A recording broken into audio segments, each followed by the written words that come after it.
So this episode of Taran's World is going to be a little shorter than I wanted to plan on doing it. As a lot of you know, we have lives. Life gets in the way. Certain things happen that cause us to not be able to do the things we want and yada yada yada. Excuses. I know that's what I'm doing. If anybody cares, it was going to be about Masters of the Universe, but we'll get to that next week, I promise. So in this episode, we're just going to quickly talk about I review the pilot for The Last Tycoon, even though it came out a year ago, and I review one of the new graphic novels of Moonknight that came out recently. So that's going to be it for this episode, and let's just jump right into it then.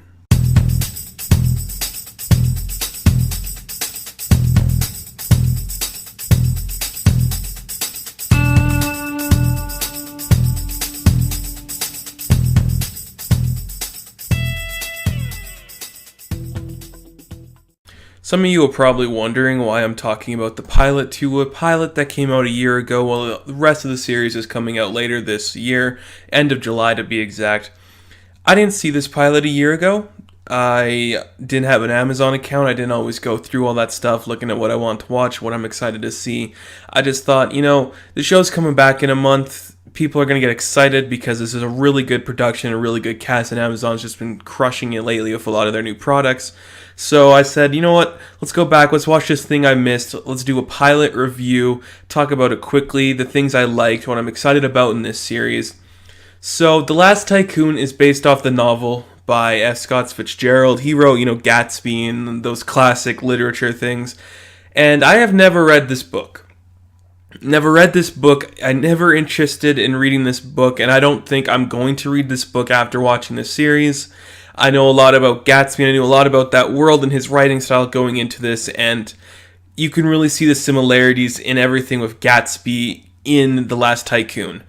And I will say, I liked this pilot a lot. This may be one of the best pilots I think I've seen in a long time, and it got me really invested in seeing everything we're going to see in the series going forward. I gotta say, 10 episodes, great amount. I don't want to see any more, I don't want to see any less, because we can tell this narrative story in just, a quick little thing there. So what is The Last Tycoon about? We have our main character, Monroe Starr, who is this producer for the studio in Hollywood. He's just known around. People know him, people love him, he's so respected, he's so interesting, and he's just so suave and sexy, and everyone wants to be with him and know him.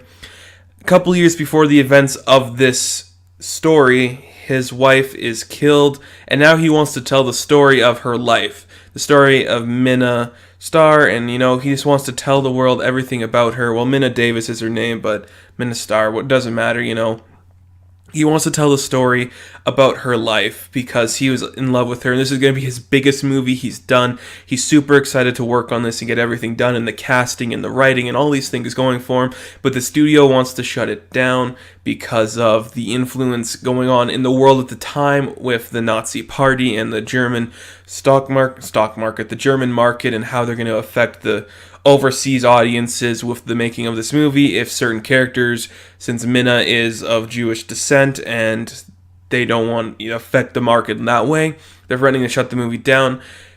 He doesn't want to do that. This is the movie that's going to make his life feel better and complete, and there's so much good just in this plot alone. I didn't know anything about this book. I've heard about this book. I knew of its presence. I didn't know anything about it. This is a great story to tell. This sounds like a story I'd be interested to see more happening of and just be invested in the characters. And a lot of this has to come from Matt Bomer. I have said a lot of stuff about Matt Bomer before on this channel and just in general in my life, and I think he is one of the best actors who has never made it big. And, he's done so many great projects. Everything he's in, he's just stellar and he is incredible. He needs a big role that's going to boost him to the top, do something great, and be a movie star. This guy is a movie star that's just stuck on the small screen. And that is sad and that is tragic, but he just shines every time you see him on screen, and no matter what he's doing. And this role, Monroe Starr, the way he handles his presence in there, I am one of those people that believe 100% that you look at Matt Bomer, you see him walking around, you're like, yeah, everybody wants to know him, everyone wants to be with him. I see that when I look at this guy. The way he handled himself, he does this really well of being the suave guy who's not really verbal about his emotions or those kind of things. And every time you see him, he's always put together and he's always well dressed and just well together. Nothing wrong with him. And that's just on the surface. Of course, when you delve more into him, he's a little more sad and there's a lot of broken things about him, but the way he does that, just in everything we see of him, where he's just talking to the secretaries and the people in his office, all that, he is so well put together, he's so composed, and I think it's just really beautiful to see, and every second I'm just impressed with this guy. I think he is incredible, and why hasn't he broken out into a big role yet?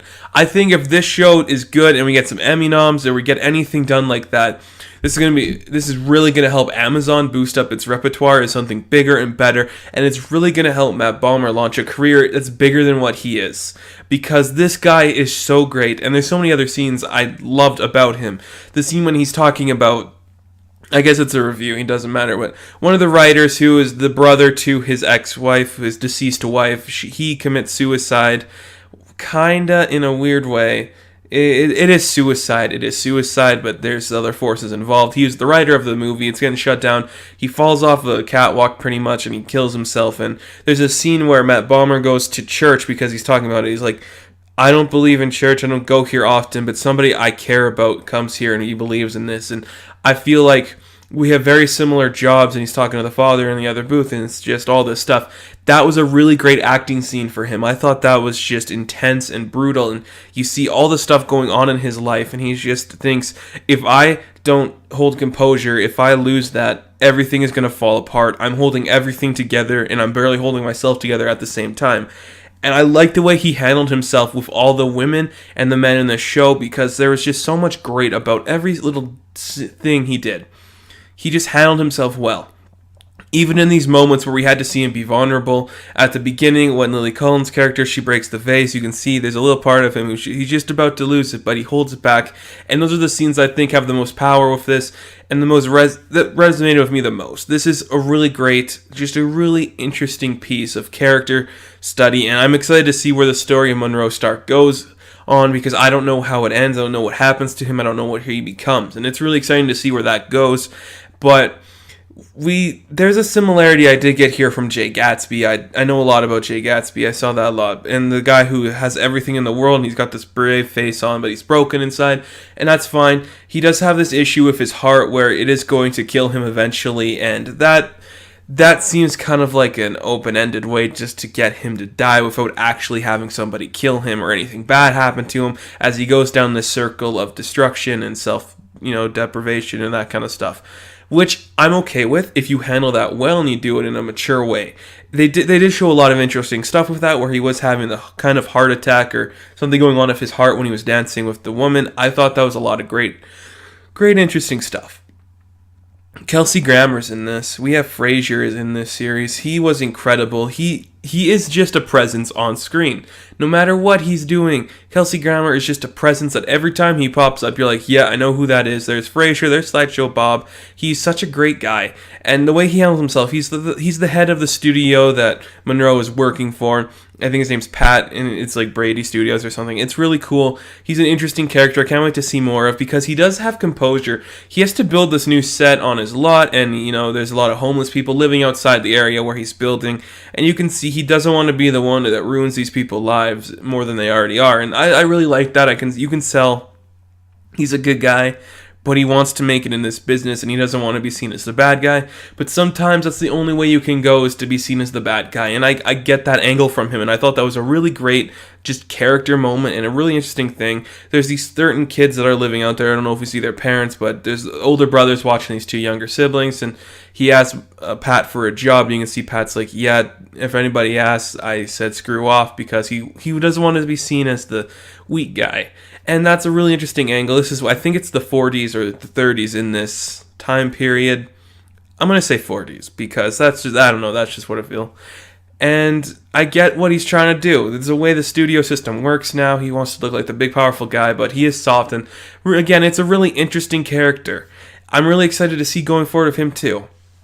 Speaking of the time period of the 40s, which, it's been done before. We've seen people in time periods and all that shit done before.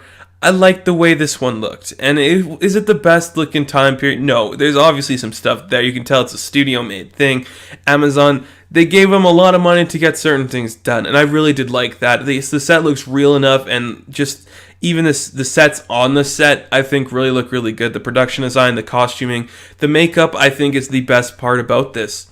When it comes to just the design and the way everything looks, I think the makeup looks super interesting and real. It just feels like that time period, that whole Hollywood-esque time period that we're set in. I thought that looks really good, really interesting. Just a fascinating time period. Just get back in and learn more about it. But, I do have kind of one problem with this whole pilot. And this is not a big problem because I know it's going to be resolved quickly. That is Lily Collins. I love her. I think she's great. She's a talented actress. She does a lot of good stuff, and she definitely looks like she'd fit in this time period. I'm not going to say anything bad about her there. But her character, Cecilia, I don't like her because she is just swooning over Monroe. And you know what? I completely understand swooning over Monroe. I completely get that. Guy's a good-looking dude. You're a good-looking girl. You're 18. You're gonna go for that guy. He's rich. He's powerful. He's good-looking. He's charming. Every girl wants to be with him. I get that. And there are times where I just felt her character was relying so much on just wanting to be with him and marry him and be the perfect wife that she didn't have enough going on with her. There are definitely some times where you did see other stuff going on with her, where she was rebelling against her father, where she wanted to pitch, Monroe these different story ideas, and she does pitch one to Monroe, and I thought that was a really fascinating scene because you can tell Monroe, he's Jewish. He doesn't like the whole system that they're going on where they have to conform themselves to the German people so they get a broader audience. And they're pretty much working on a satire to the German army is what she pitches to him, which that right there is genius. And it makes sense. It's called Bernal, the movie. And, because, you change the letters in Berlin, you get Bernal. I like that. That's funny. That's an interesting concept. I'm excited to see if they make that, and it's going to be really interesting. And I completely understand everything about that. That was a great scene. That might be one of the best scenes in this whole first pilot because it really felt like that's when Monroe shines and that's when Cecilia shines, when they're doing these things against each other. And it really worked. It made their chemistry feel real and interesting and just grounded. But I know that as soon as the series progresses, and I am probably going to do a full series review of this because it was so fascinating and intriguing, and I am a huge fan of the old school Hollywood way. I said that when I reviewed Feud, and I'll say it here. The way that the system and the studios worked back in those earlier days, the 40s, the 50s, the 60s, even parts of the 70s, it all changed after Jaws. And that's a topic for another day. Everything changed after Jaws came out. But the way things worked back then, the way that people were contracted to studios, the way you sold scripts, you sold different things, the way you produced certain things and you wrote different things, the whole studio concept was so different. And it's such an intriguing piece of cinema history to go back and study and just look at the way things worked back then. And you did have people like Monroe Starr doing all these things, and he is the last Tycoon. You can see he's going to be the last guy that's going to be like this in this time period, and I think that's really fascinating. And it's a great time period to go back to because there's a lot of great stories you can tell. They've mentioned Gary Cooper in the whole thing. I do hope we might see other famous celebrities show up. That might be a fascinating, interesting thing to see. I don't know if that would happen or what their whole plan is there, but that would be an interesting thing to see. Again, I didn't read the book, and I don't want to stress that anymore because I don't like reading. I don't. I read comics, I'll read the occasional book, and that's it. But I'm not going to go back and read this book because the series is selling me on everything that it's trying to deliver, and I'm excited to see where it goes.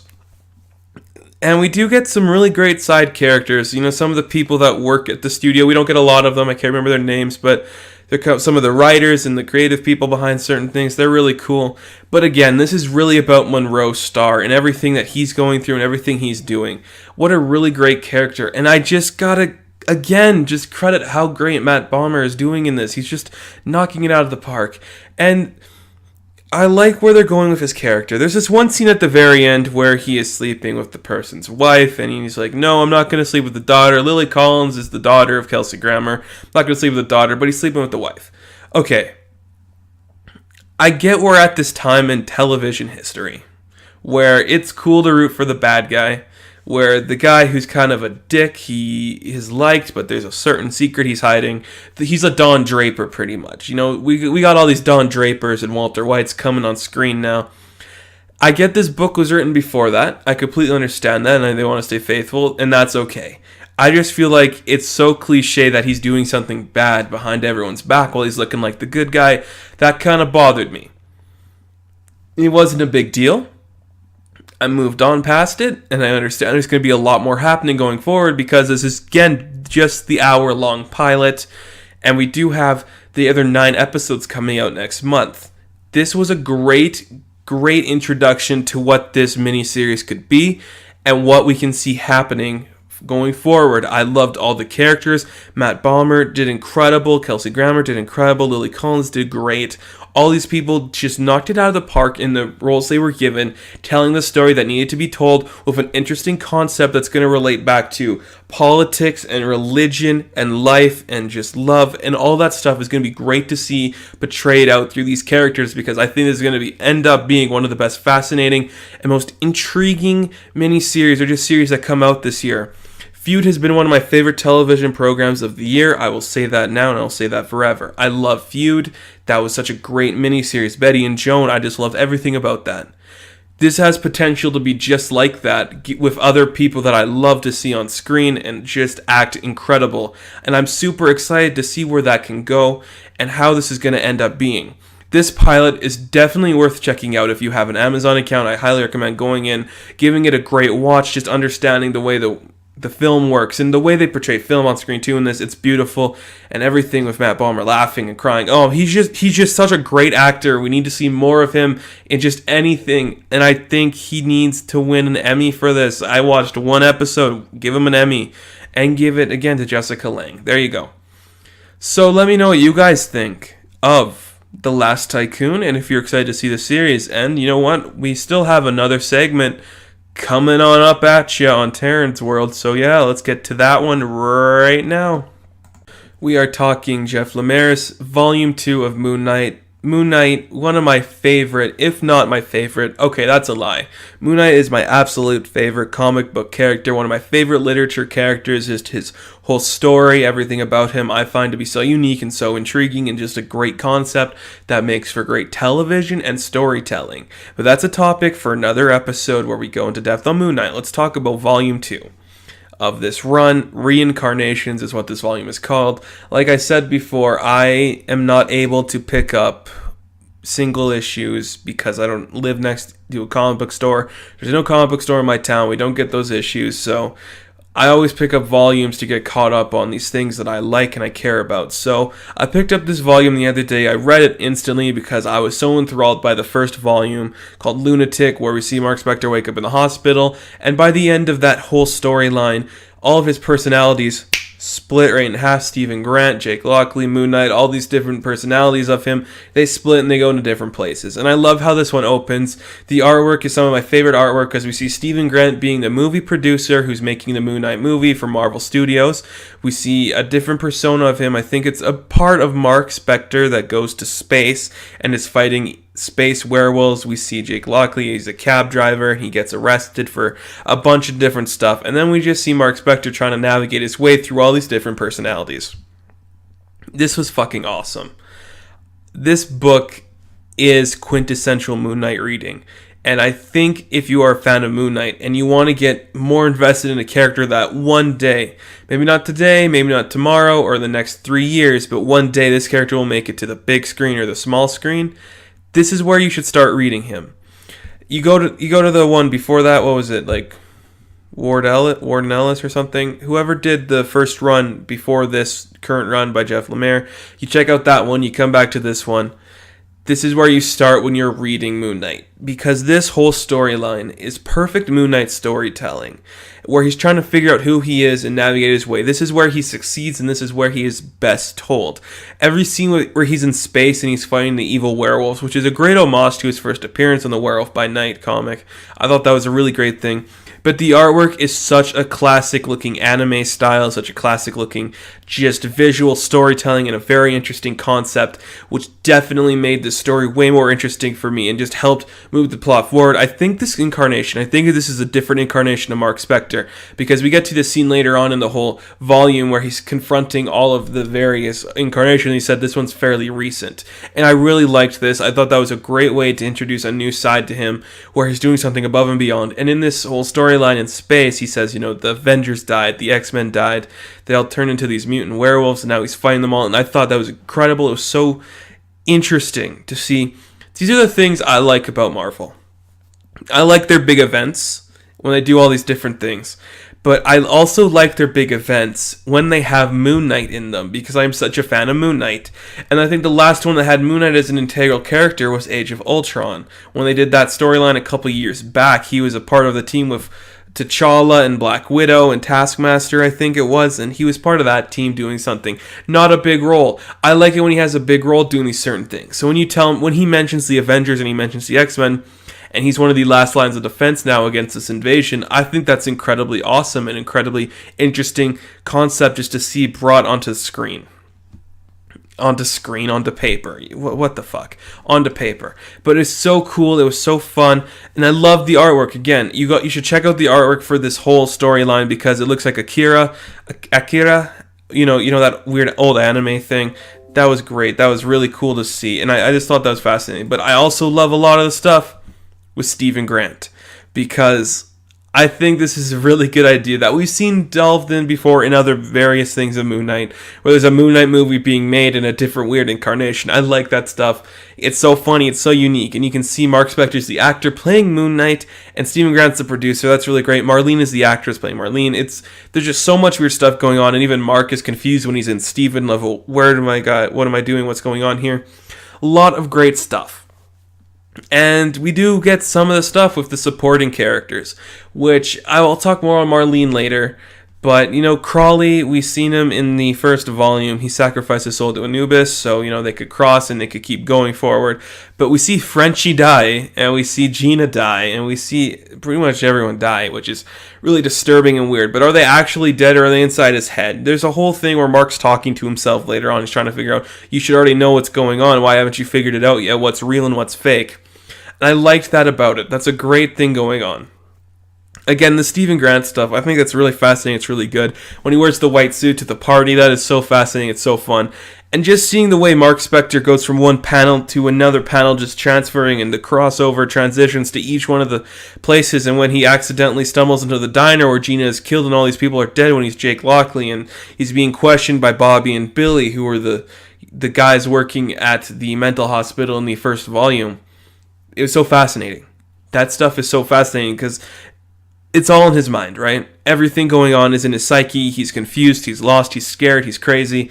All this different stuff is going on inside his mind. So he's going to latch onto these characters he already knows and these people that he really likes and he really cares about. Billy and Bobby, they're bad, they're assholes, they're just terrible, and they're the police officers interrogating him, talking about, why did we find Moon Knight's costume in your trunk, and all this different stuff going on. Because in this incarnation, Jake Lockley is Moon Knight. And I thought that was a really fascinating thing, really interesting to see how that went forward and everything going on there. That was cool. Because you think about it, Stephen Grant, he's a rich guy, he's making money doing stuff, he's working for Marvel Studios, which I love that joke, where inside the Marvel comics, Marvel Studios is a thing, and they're making a Moon Knight movie, something we will never see happen in this setting of the Marvel movies we live in. Netflix next year, they'll probably confirm it. I'm calling it now, they'll confirm it next year. Who knows? Rami Malek for Moon Knight. Okay, moving on. Keep going forward. We're going to keep trudging along in this thing. I said I was going to talk about Marlene again. I'm going to talk about her. Marlene is the best. I just love everything about Marlene because her character is the part of Moon Knight that keeps Mark, keeps Steven, keeps Jake, it keeps everybody together. Because she understands there's something wrong with him. She's always known. She wants to help him and fix him. She's the guiding light.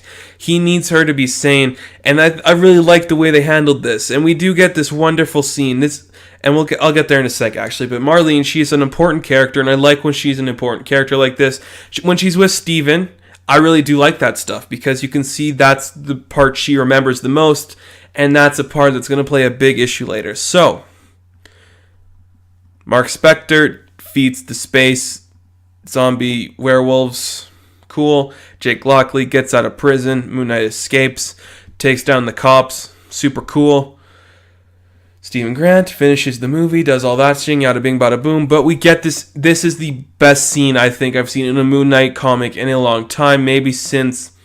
I'm a big fan of Vengeance of the Moon Knight. That, short-lived series that lasted like 10 issues. I love that comic. That was great. That's some of my favorite Moon Knight stuff too, where he's trying to redeem himself and be less in Khonshu's mind and consciousness. And I love everything about that. This may be my favorite moment since then. And why is that my favorite moment since then? Because Mark Spector finally figures out everything going on in his life. He figures out everything that's wrong and all the bizarre and weird stuff that is happening.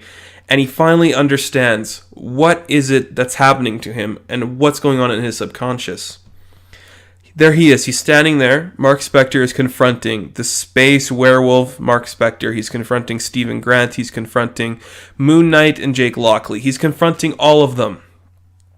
And he says he needs to let them go. He needs to be whole again. He has to keep them there, and he needs to be free of them.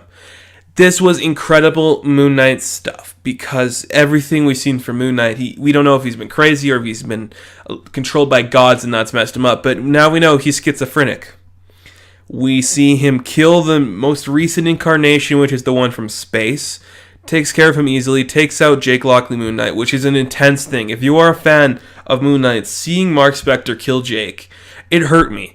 I'm a big fan of Jake Lockley. He's one of the main characters of Vengeance of the Moon Knight. I like Jake Lockley. I like everything about that character, because we see Mark Spector die in the series before that. But Jake Lockley, I think, is an important character when it comes to everything going on in Mark Spector's subconscious. I honestly think that, and I will keep thinking that until I die. Seeing him kill Jake so fast and just so painlessly, it was hard.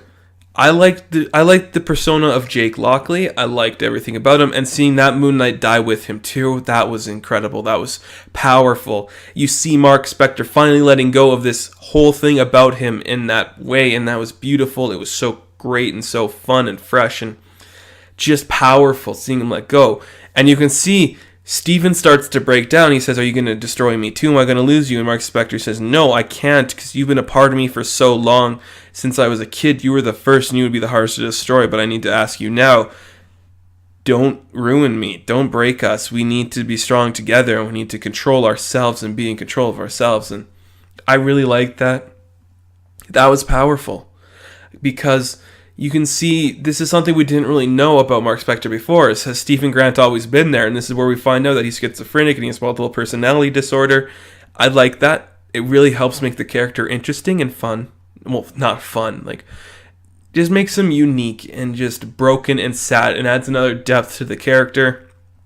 So they help each other out. They do the thing together. They're all good. They're all buddy. And we end this issue, this volume, and here we are. Mark's on a warpath, and he is coming after Khonshu because he is sick of this shit, and Khonshu must die. He is going to kill the god that created him. That is some edible shit right there, and I can't wait to see where this takes us. We got one volume left because the series is ending in October, I think. It's sad. It is really sad, because I really liked this whole storyline that we took ourselves in, showing how Moon Knight actually acts and everything going on involving the gods in his life, and if that's what's making him crazy, or if it's himself. And that whole angle of God versus man that we've been going through on this exploration has just been really fascinating. This volume, check it out. If you are a fan of Moon Knight, go back and read the other issues. Seriously, I need more people to be invested in Moon Knight so we can get the series, so we can get everything going on. I want people to like this character as much as I do, because there's just something fascinating about him. And again, a topic for another day is the similarities between him and Batman, which is something I will definitely want to get into one day. But as of right now, I just want to say, Jeff Lemire, Volume 2, Incarnations. This has been some of the best Moon Knight stuff in recent memory. This has been some of the best and most influential comic book reading I've seen in a long time, and it just made me feel so much more for this character that I already have such fond memories of, and I cannot wait to see where we take this in a unique and intriguing way, and it gets me excited to see what's next for the Moon Knight character. Hopefully, if he shows up in Secret Empire, he's not working for Hydra, he's not working for any of the other people involved, and he's just doing his thing, being the good, crazy little shit he is. So, I'm going to give this volume a 9 out of 10. A 9 out of 10. I highly recommend going to check it out. Pick it up at your local stores or wherever you get your comics from. And if you like these reviews about the whole volume of a thing, I'll keep doing them. Let me know what you want to review. I'll tell you what I'm reading and shit. And you know what? I think we're going to end this episode here. Welcome to episode 2. And goodbye on episode 2 of Taran's World. Let me know what you guys want me to talk about. I'm always excited to hear. And maybe this time somebody will watch. Alright, I'll catch you guys in the next one. Good luck.